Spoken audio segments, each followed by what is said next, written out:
Berita melaporkan Perdana Menteri Datuk Seri Anwar Ibrahim telah mengumumkan insentif berjumlah RM4,000 kepada pemilik kenderaan lama sebagai galakan kepada mereka untuk menukar kepada kenderaan baru dalam Belanjawan 2026.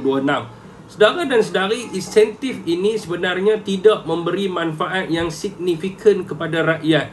Saudara, pada masa ini, majoriti rakyat berusaha untuk mengelakkan sebarang komitmen kewangan baharu kerana mereka tidak mampu untuk menanggung beban bayaran bulanan.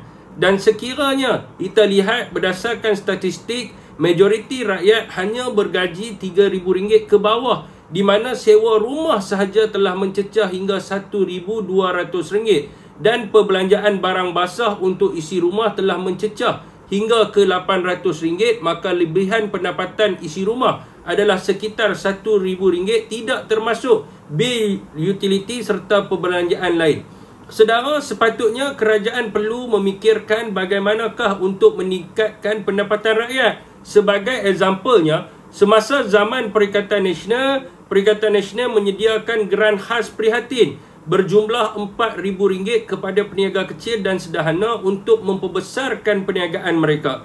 Dengan kaedah ini, pendapatan rakyat akan meningkat, dan apabila pendapatan rakyat meningkat, perbelanjaan mereka juga meningkat, di mana kerajaan akan mendapat semula manfaat melalui kutipan cukai. Dan apakah respon rakyat Malaysia? Adakah nampak Anwar Ibrahim ni bijak?